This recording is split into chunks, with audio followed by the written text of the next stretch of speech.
So we've been having crazy weather here. Last week we hit record highs of plus 17 degrees. Plants were spreading in the garden. Robins and ladybugs had returned to cavort in the sun. This week is minus 25 degrees, and all those things are now dead. Yay, Canadian winter! So I just finished Ruth Ozeki's A Tale for the Time Being, and my mind was completely blown. A barnacle-encrusted freezer bag washes up on the shore of a small island off the coast of British Columbia. Inside is a Hello Kitty lunchbox, which contains a journal, a bundle of letters, and a broken wristwatch. The journal is the diary of 15-year-old Nao Yasutani. She's sitting in a French-made cafe in Akihabara, Japan. She's in the act of engaging in a conversation with this future reader. She's a time being who's recording her last days on Earth. Now, I should qualify that this notion of time being, it's a Zen concept. It's basically a being who exists in time. So now's a time being, you're a time being, I'm a time being, everyone that's ever lived and everyone that will live are all time beings. I should also point out that Ruth Ozeki is actually a practicing Zen Buddhist priest, and she opens the book with a Zen koan that explains the notion of time being. Zen poetry just makes my head hurt. So Ozeki then invokes quantum mechanics to help illustrate her idea and talks about spooky action, the many worlds theory, and Schrodinger's cat. It's the idea of time disappearing, that objects that are removed can still influence each other and work as a single system, and exist in multiple states. I know, quantum mechanics has never made anything easier to explain.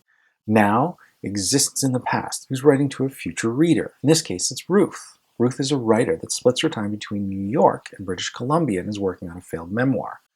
Ruth Ozeki, the author of the book, is also a writer who splits her time between New York and British Columbia and is working on a failed memoir.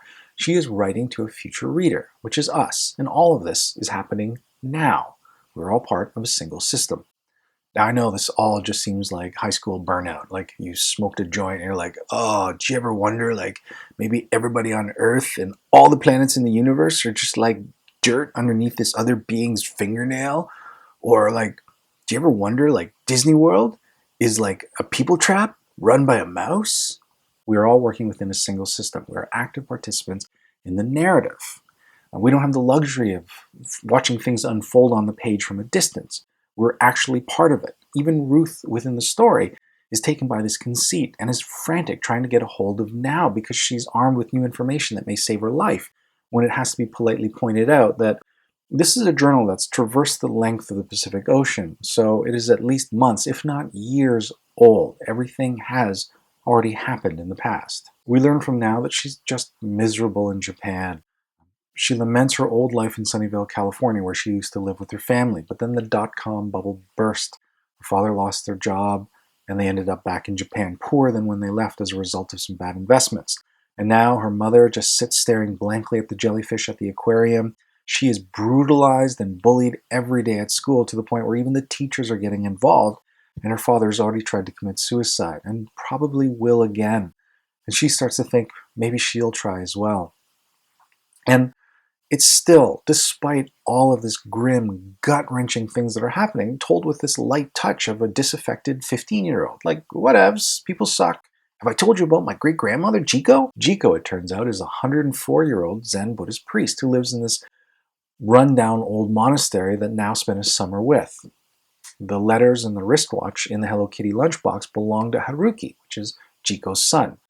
Haruki was conscripted into the Japanese army at the tail end of World War II to become a kamikaze pilot.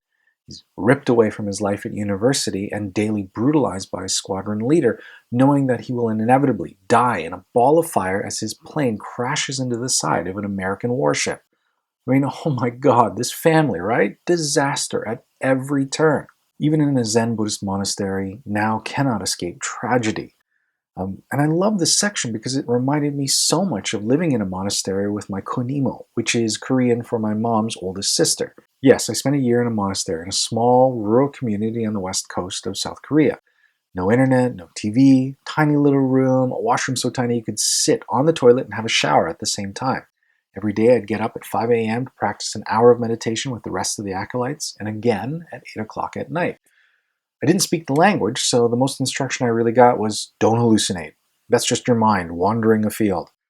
I should explain that it was a one Buddhist monastery, and I like to think of them as the Buddhists with all the money. Like the Catholic Church, they ran hospitals and schools.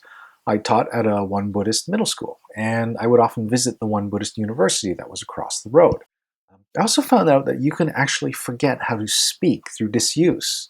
After weeks and weeks of slowly enunciating every word using tiny words, I started to go a little crazy and ended up talking to squirrels out in the monastery fields just so I could remember how to speak English.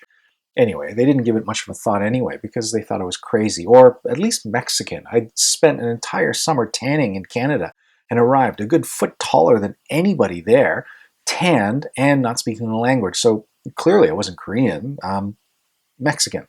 Unlike now, I did not find my superpower at the monastery. Apparently, it takes longer than a year to reach enlightenment. So now returns to her life back at home, and it's up to all of us collectively to help build a resolution. Now, I'm not saying that my reading the story is right, and I know that Ruth's section can seem plodding next to Now's, as she wrestles with a mom dying with Alzheimer's, living with an ecological artist, and wrestling with a failed memoir.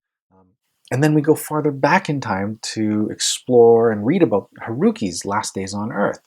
And all of these seem like extraneous layers to the main story, but they're all intertwined. It's like this 400-page explanation for the Zen koan that opens up the book. I mean, it's not like a finger pointing at the moon. It's not the moon. It's simply showing you the way. Yeah, I really didn't learn a darn thing at the monastery. I guess I'll just go talk to some squirrels now. Talk to you later.